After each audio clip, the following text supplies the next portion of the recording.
y'all. Well, I hope you had a wonderful Thanksgiving. I certainly enjoyed my time. We had some family in town, and I made like three pies and some other stuff. We actually had two Thanksgiving. We had one with Jason's folks, and then we had another with a friend, and so that was really nice. It's good just to, I don't know, just to have a break from the regular routine, I think, and just to be able to spend time as a family and have the kids off school and Jason off work. And so being able to have that time was really great. And I hope you enjoyed your time as well.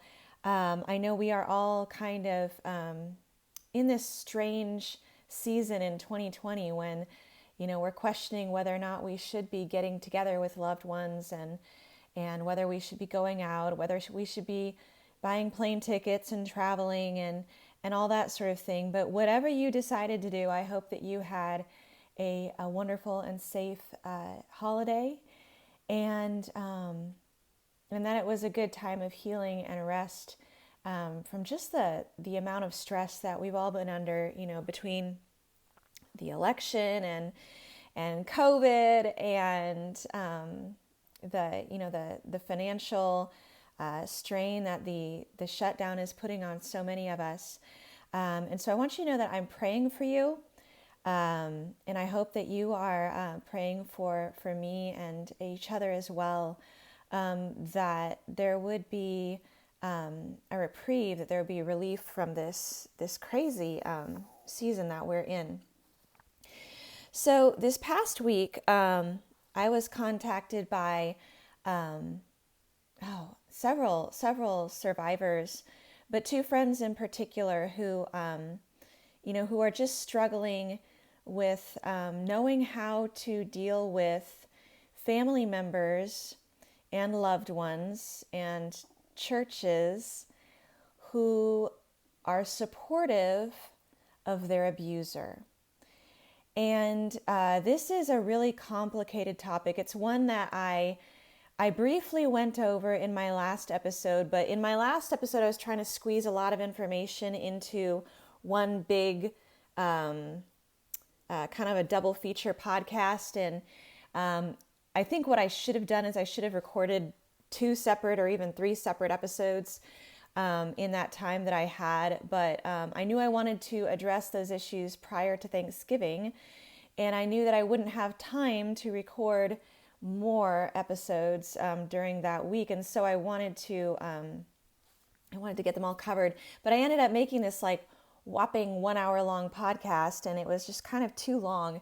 And so today I want to go more in depth into this issue, and kind of discuss it, because this is something that every abuse survivor is going to go through to one degree or another, right? Because abusers are con artists.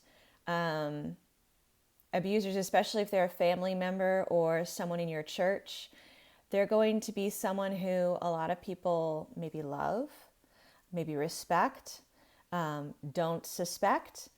And so when you come out and tell people that, well, actually your trusted friend over here, your husband over here, your dad, your sister, your mom, your Sunday school teacher, your pastor, whoever it may be, this person who you love and respect is actually terrible. They have a horrible sin problem and they've committed crimes. A lot of people, at least their knee-jerk initial reaction is going to be one of denial and shock. And a lot of times, unfortunately, even after that initial shock wears off, they choose to, rather than examine evidence objectively, rather than contact law enforcement, rather than ask the questions that need to be asked, they go into defense mode. They go into a state of denial. But there are two different kinds of people. Generally speaking, there are 2 different kinds of people who will support an abuser.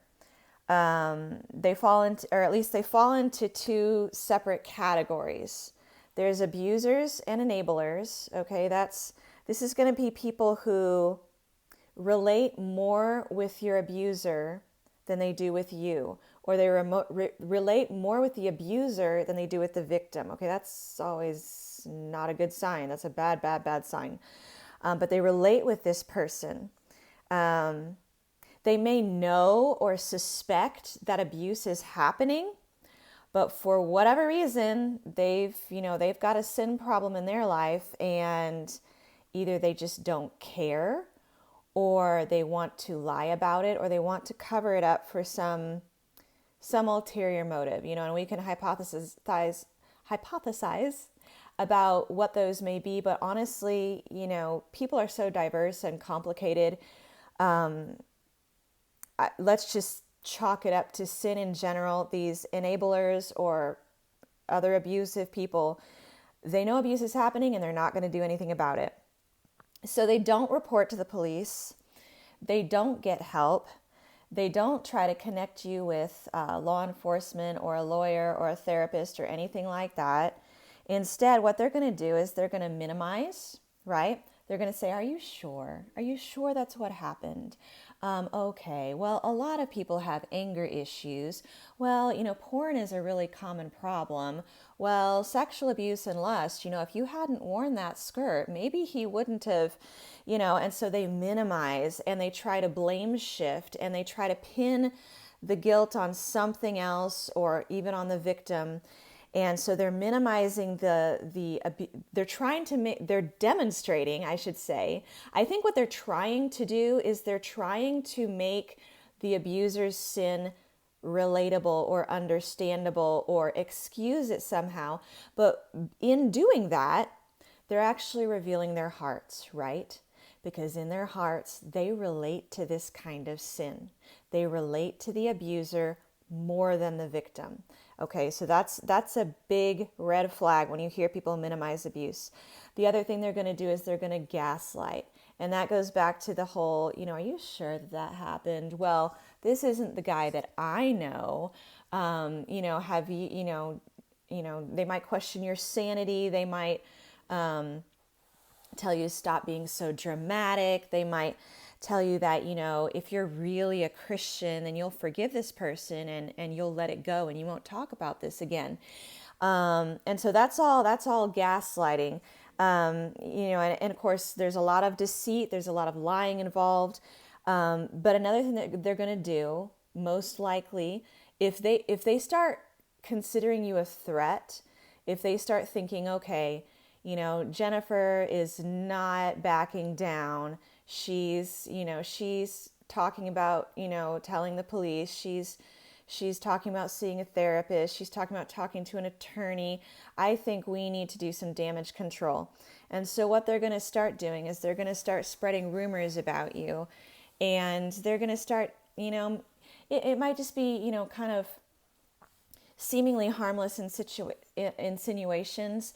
I've noticed a lot of people in churches and religious circles, not just Christian either, but in religious circles, they'll kind of couch this as a prayer request, right? I'm really worried about Stacy. She's been acting really erratic lately, and I'm just, I'm worried about her.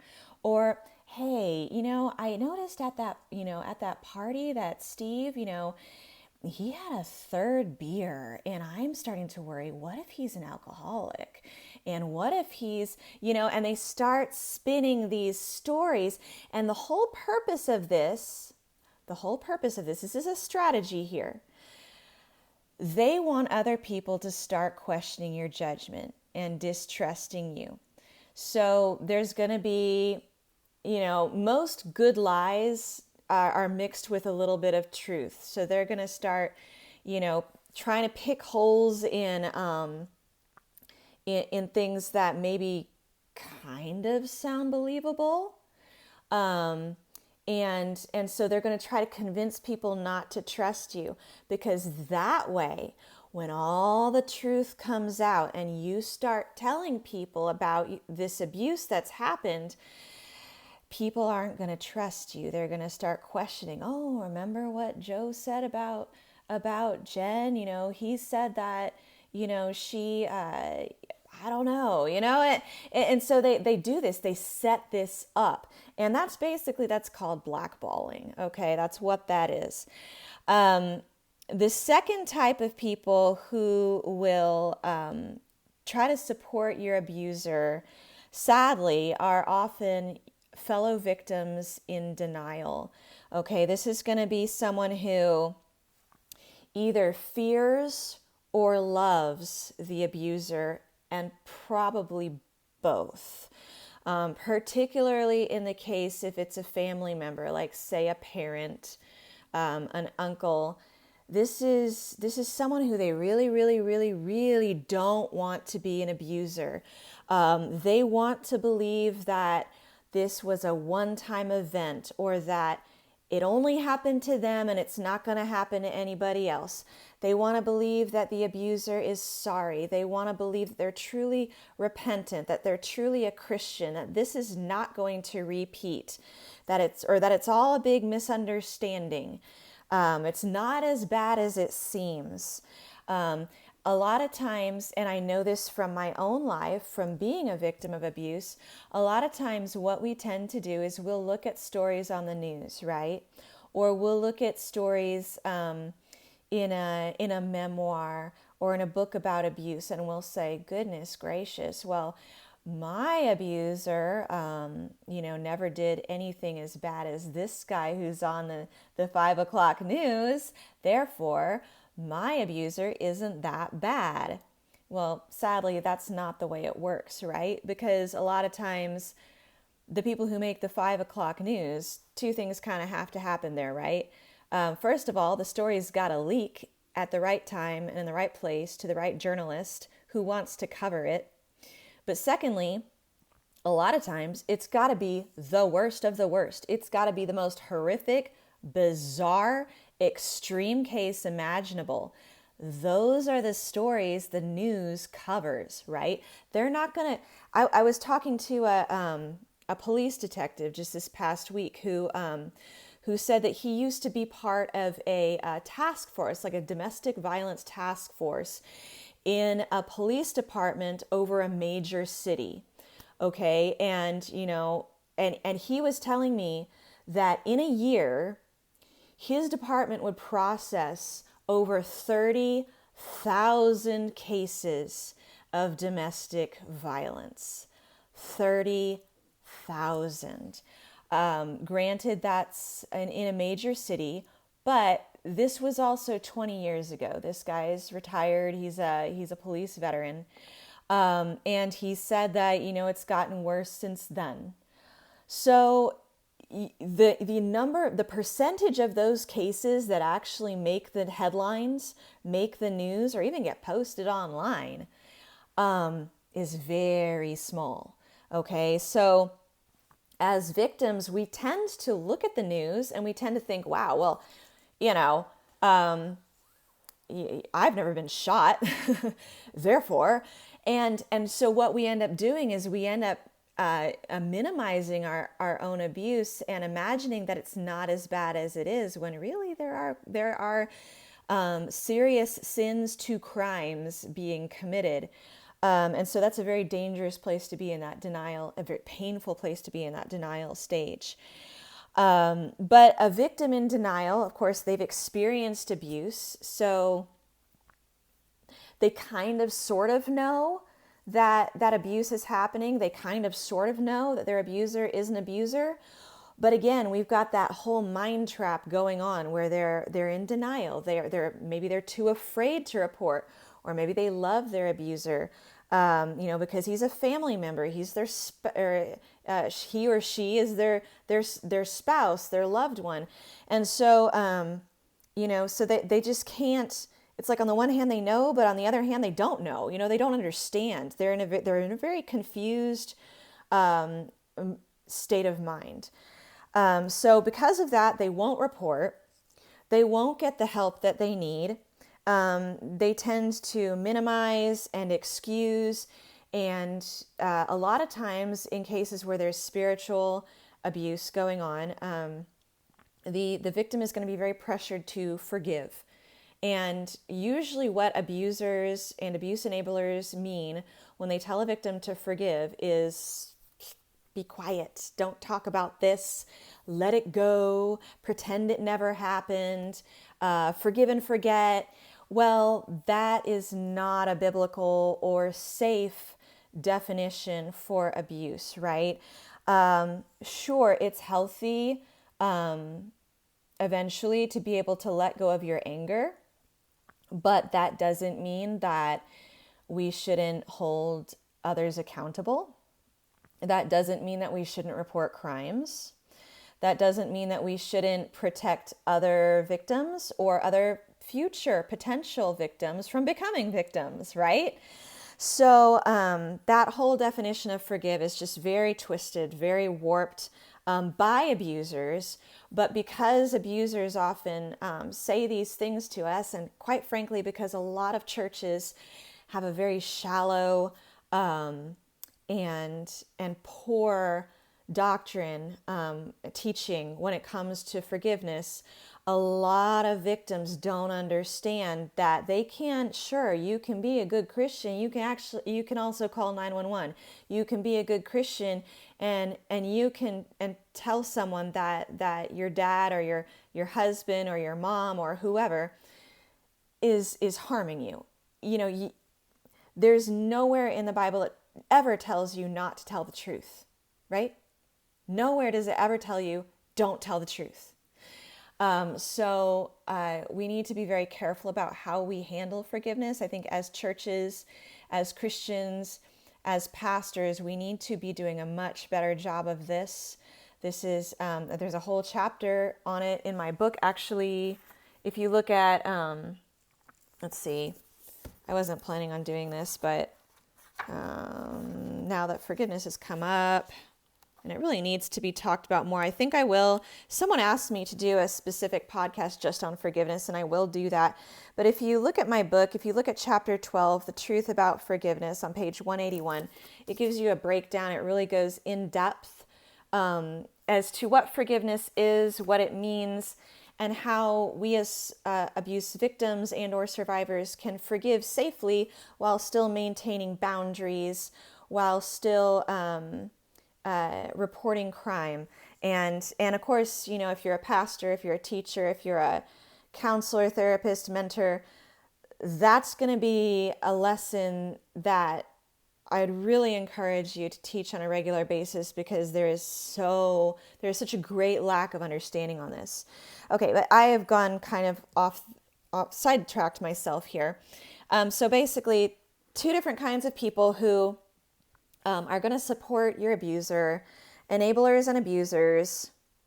I kind of put those two together because really, if you're an enabler, if you know that abuse is happening, but you don't do anything about it, that's really abusive. So you're a kind of abuser. You may just be a psychological abuser or an emotional abuser, but that's an abusive thing to do. So enablers and abusers, and also victims in denial. Now, how do we deal with these people? How do we grieve? How do we live knowing that someone we care about doesn't think we're telling the truth, or doesn't love us enough to cut off their relationship with an abuser, or who supports an abuser, who they should know is dangerous, and who they should, maybe they do, know is in the wrong? How do we get over that? How do we cope with that? It's incredibly painful. And so what I would kind of say is basically what we're doing, we're grieving the living dead. It's like these people, it's like, if you've heard of the 5 stages of grief, right? That's supposed to be for people who, it's for people who have lost a loved one. Someone has died and they're grieving and they're going through these 5 stages of grief, right? Well, as abuse survivors, we go through a grieving process, and it's a little bit different because the people we're grieving are still alive. And I really think that in a lot of ways that makes it harder, because we're constantly wishing we could go back, and maybe that person will mature. Maybe they'll change their mind. Maybe they'll remember how much they love us. Maybe they'll remember what we had before. And maybe they'll wake up to the fact that our abuser is an abuser, and then they'll come back, and we can have that relationship again. And so we can never lay them to rest. There's no funeral. There are no cards, no flowers. We can't let them go in the way that we could if they had actually died. And yet our relationship with them has died. Our trust of them has died. The love that we mutually shared maybe has died. And so there is death. There is a death, a type of spiritual, emotional, relational death that we're grieving. And so, we're going to go through a process where we grieve this person. And I would say, let yourself grieve. Let yourself grieve. Recognize and acknowledge what you have lost. Because until we do that, we can't really grieve. And until we grieve, we can't let it go. Okay? So this is all part of the healing process. And so actually, if you go to my website, jennifergreenberg.net, there is there's a guide. It goes with my book, Not Forsaken, but it can also kind of stand alone. It's intended for pastors, counselors, therapists, etc. But and it's free. Anybody can download it, so you can access this information. And it's called Not Forsaken, A Shepherd's Guide. And you can download it as a PDF. And there's a section in there called the 7 Stages of Recovery. And I have a little printed out version of it here. I'm just going to kind of go through with you. So the first stage of recovery is going to be denial, right? It's that victim in denial stage that we've already talked about. And, if you're dealing with a loved one who is still in that denial stage, some of the things that you can tell that person are, look, what you're going through is real. You're rational, you are intelligent, what you're feeling makes sense. What you've experienced is wrong, and it's not your fault. You're not causing this. You are the victim in this. And, just reassure them you are loved by God. You deserve to be treated by honor. And, you may also ask them, if they're a believer, how do you think your Father, how do you think God in heaven, your Father in heaven, feels when he looks down and sees his child being treated like this? How do you think that makes God feel? Because I think it makes him feel really sad and really angry. And I really believe that our Father in heaven views us as his children. And as a parent myself, I get kind of choked up because I know that if I saw someone treating my child that way, I would be very, very upset. And I know that the reason God tells us that he's our Father, the reason he tells us that is so that we know how he feels about us. And God does not want us to be abused. He does not. And so that's kind of, that realization is something that can kind of bring us out of that denial stage. You know what? I'm going to make my Father in heaven happy, and I'm going to get out of this relationship. I'm going to report these crimes. I'm going to protect other people, and I'm not going to let them treat me like this anymore, because this is breaking God's heart. And I love my Father. I love God, and I'm going to honor him by ending this relationship. I'm going to honor him by putting up these boundaries. So the next stage, of course, is horrible. It's that shock and confusion stage. By the way, before I forget, the denial stage is always the first stage, but the following stages after that, you can kind of bounce between them. You can kind of experience them out of order. You may experience some stages at the same time.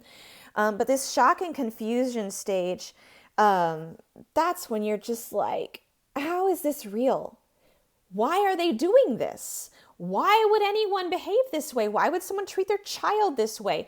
Why would a pastor treat his congregant this way? Why would this person who watched me being abused now be telling me that it never happened? Like, why? It doesn't make sense. It defies logic, okay? So that's the shock and confusion stage. That one for me was, that lasted a long time. That's also the stage where I think that PTSD or CPSD, too many acronyms here, CPTSD is most often manifests. That's post-traumatic stress disorder. That's, we talk about it a lot, with soldiers that come back from war. Well, when your life has been like a war, a spiritual war, an emotional war, you can also develop PTSD. And so this shock and confusion stage is often when it manifests. And it's a lot like having a concussion. In my book, I have a whole chapter called a concussion of the heart. And it's like, like when I was in my early 20s, I got a head concussion. I banged my head really hard on this wrought iron lamp, and it hurt like the dickens. And I was dizzy, and I had a headache, and I was nauseous, and I was very disoriented. Well, when we realize that we've been abused, it's like getting bonked really hard on the head, right? It's disorienting and it's confusing, and we don't know whether or not to trust our own senses, and we're in a lot of pain, and so I call it concussion of the heart because that's really the best way I could find to describe it. And actually, let me go ahead and read to you my little, let's see, page 65. I really didn't plan on doing this, but this is all just kind of coming back to me like as I'm talking. So I describe PTSD as the prolonged ache that won't go away, the sense of confusion or feeling as if you're in a fog. Some memories are as clear as day, while others slip away as soon as you try to recall them. Some emotions sting acutely, while others feel muffled, muted, or even missing. The emotional dizziness, loss of trust, and tightness in your chest as you search for words to describe what you're not sure you feel or even want to understand. This is a concussion of the heart, a trauma of the soul. And so from there, it just kind of goes into unraveling PTSD, the mess of the feeling of feelinglessness, but then also the confusion, the disorientation.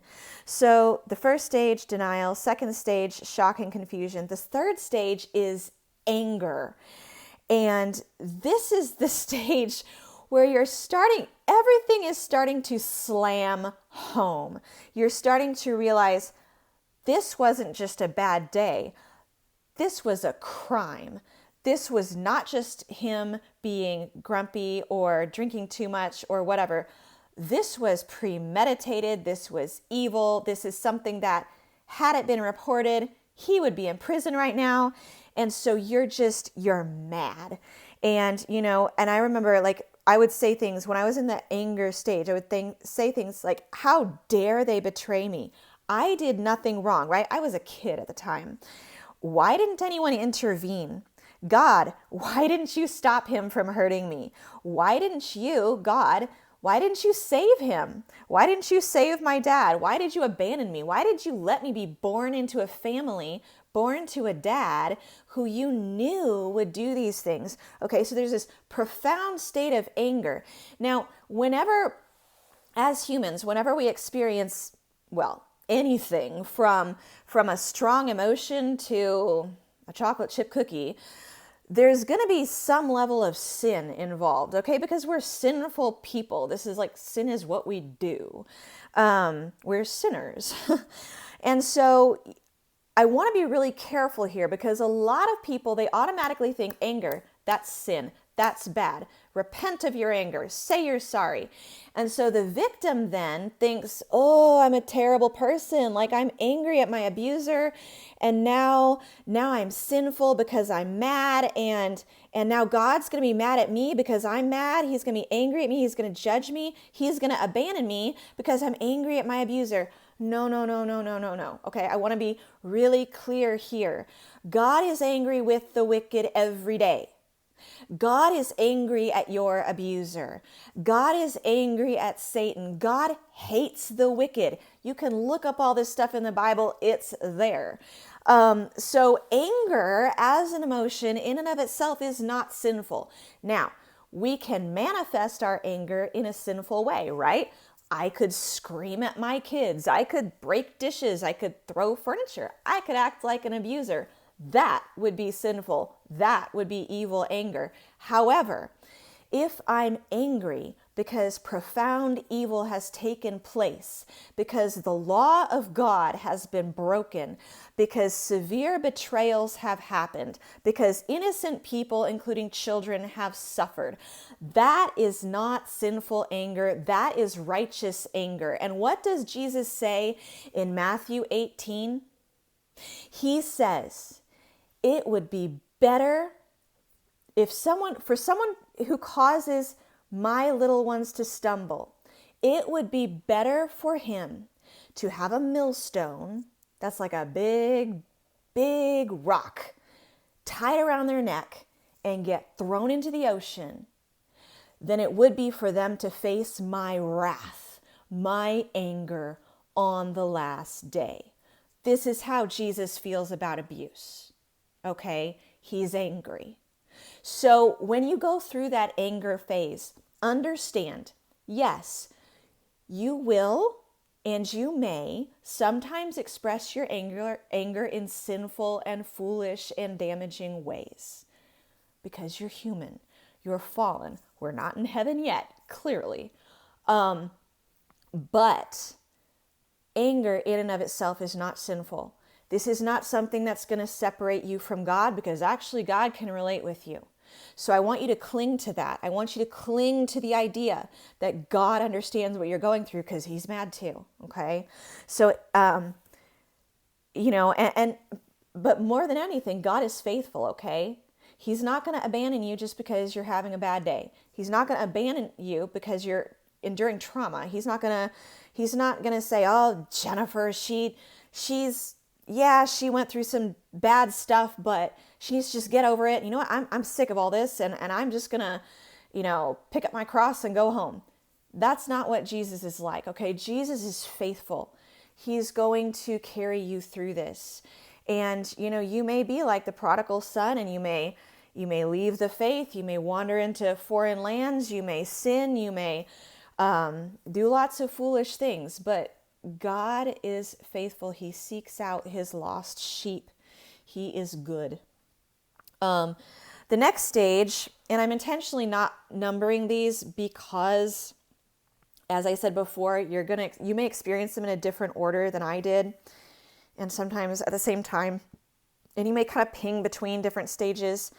The next stage is depression, and this is just, I feel like I'm too damaged to ever be happy again. All of my relationships are doomed to fail. Who would ever want to be around me? My marriage is going to end in divorce. I can't possibly be a good parent after all the damage and the abuse that I've endured. I must be defective. I must be broken. I must be unstable. And it's just this profound, profound sorrow. It's like that slough of despond that Christian sank into in John Bunyan's Pilgrim's Progress. It sticks to you. It's terrible. I want to encourage you by saying, you know what? When Lazarus died, Jesus wept. It's okay to be sad. Your relationship with your abuser or with these people who are supporting your abuser has died. Your trust in them has died. This is a profound loss, and the betrayal that you've experienced is real, and it's terrible, and it's worth weeping over. And you know what? Good Christians, loving Christians are going to weep with you. They're not going to accuse you of sin because you're sad. They're not going to, tell you to suck it up and get over it. And, the joy of the Lord is your strength. Well, Jesus wept, guys. When Jesus was in the Garden of Gethsemane, he cried. He sweated blood. He prayed and wept, and he was just distraught with grief. And so I want to encourage you that Jesus can relate with this feeling of depression.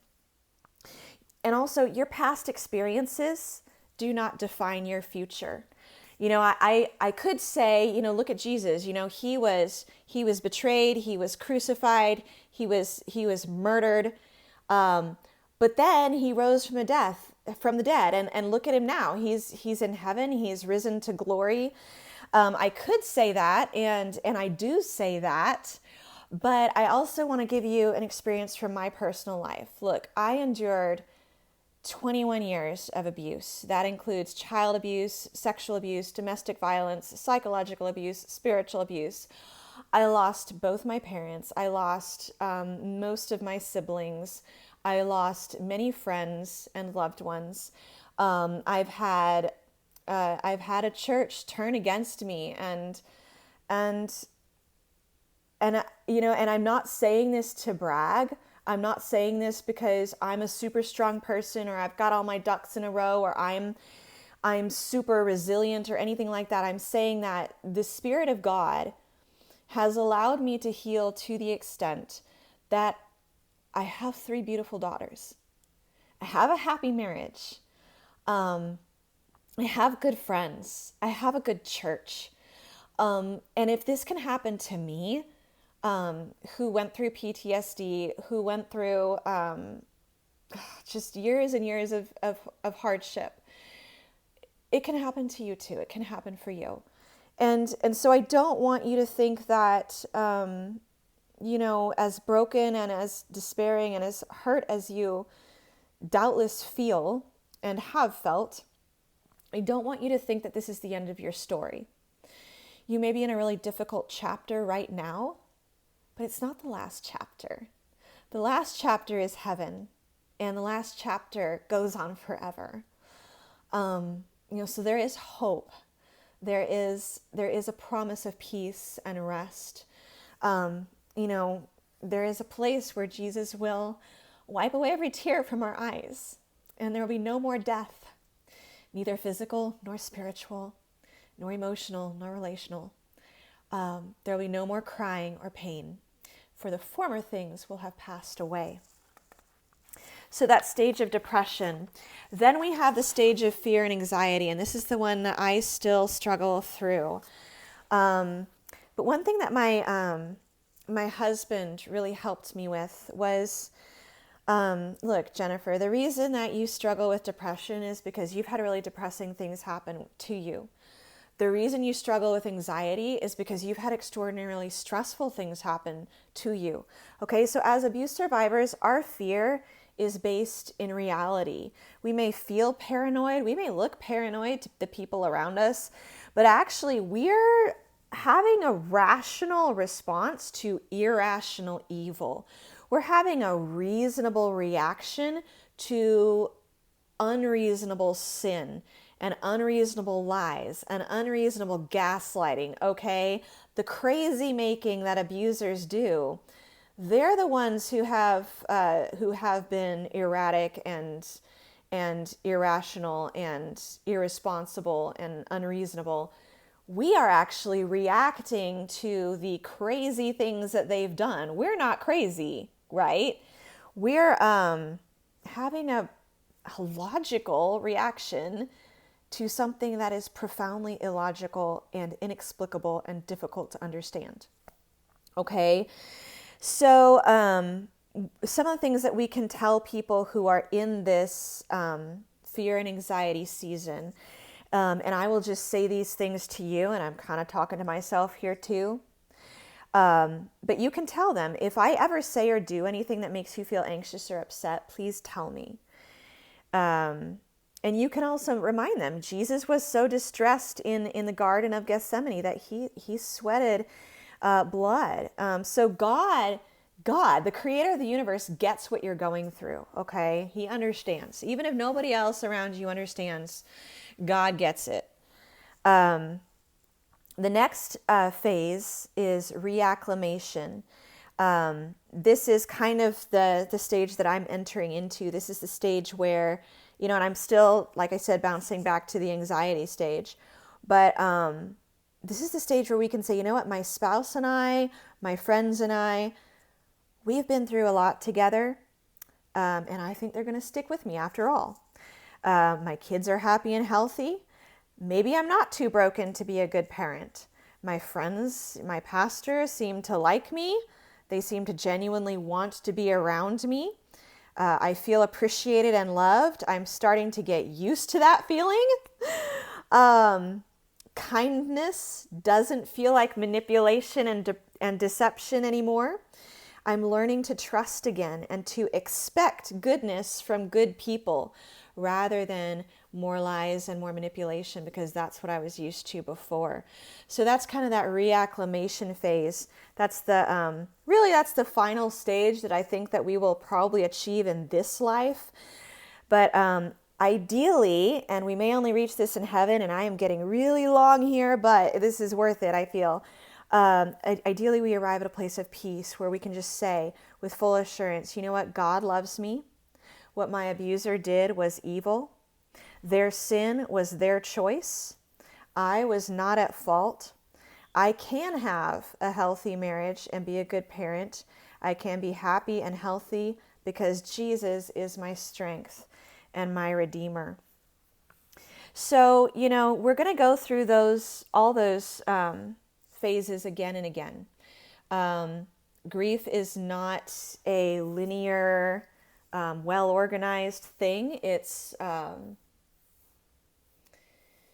cycle. A lot of times I find that I go through all those phases to an extreme degree, and then I kind of feel better for a little while, and then I go back through them, but they're not quite as bad the second time through, and then I feel a little bit better, and then I go through them again, and every time I go through them again, it kind of comes in waves. There's this Trivium song, In Waves, where it talks about sorrow coming in waves.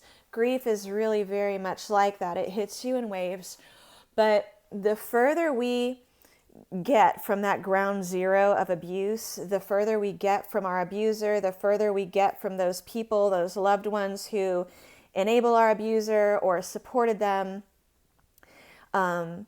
the smaller the ripples become, right? When you throw a stone in the water, there's big ripples at the center, and then they kind of peter out towards the edges. As you're living your life, you're moving away from that event, the abuse. You're moving away from that. You're growing away from it. And so the ripples, the waves of your sorrow are going to grow smaller and smaller.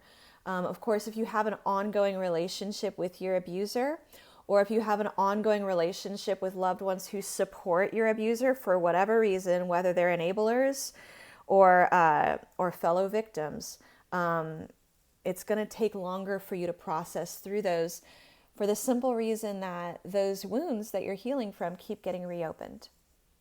They keep getting rubbed raw. They keep getting uncovered and irritated. And so every time we have those injuries reopened, it kind of starts a lot of the healing over again. And so you're getting re-injured.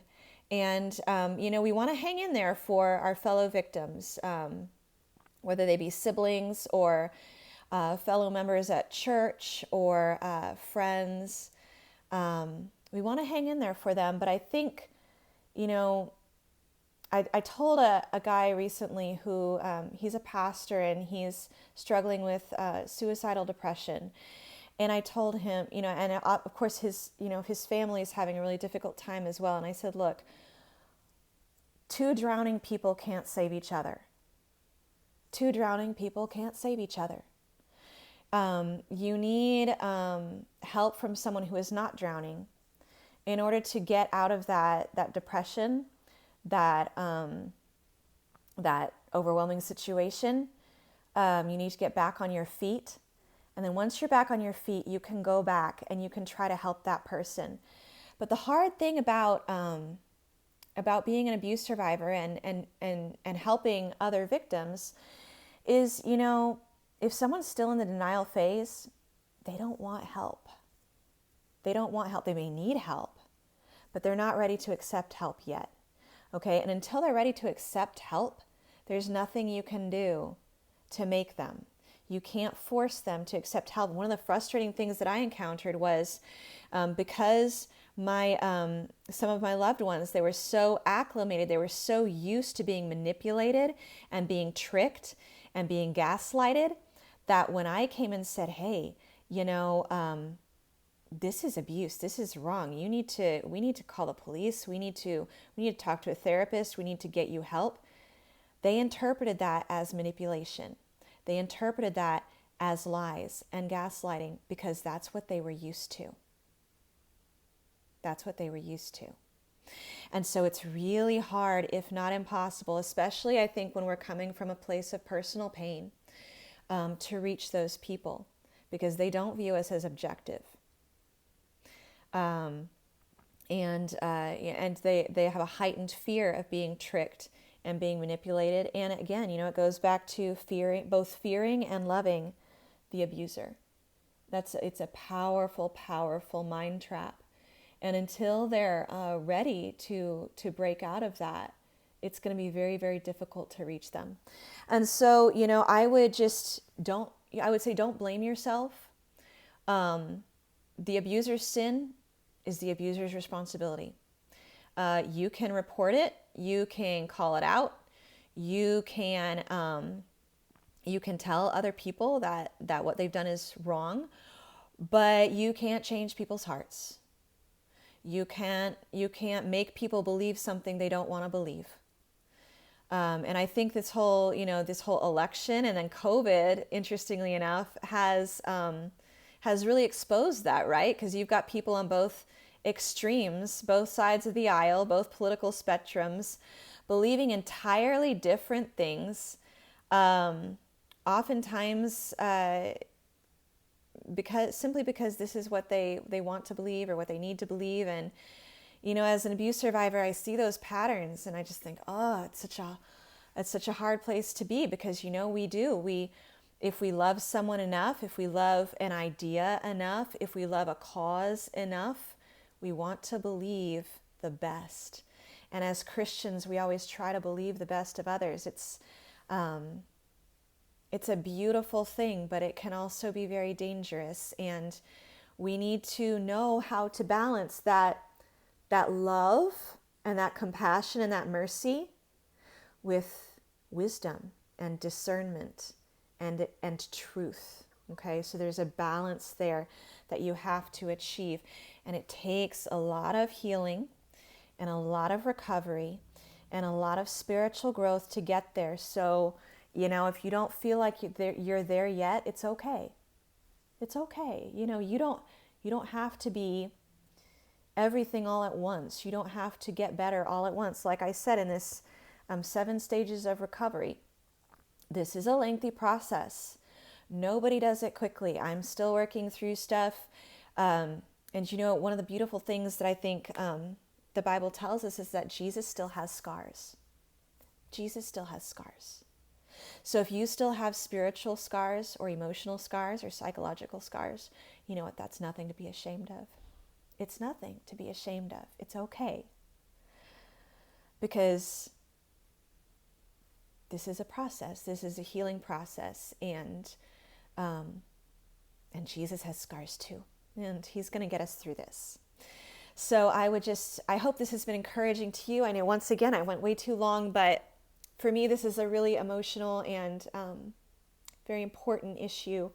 And so I hope that it's encouraged you. I hope that it enables you to encourage others and draws you to build a closer relationship with God, because he really does get what you're going through. He knows what it's like to be stricken, smitten, and afflicted. I hope you have a wonderful day. Thanks for tuning in.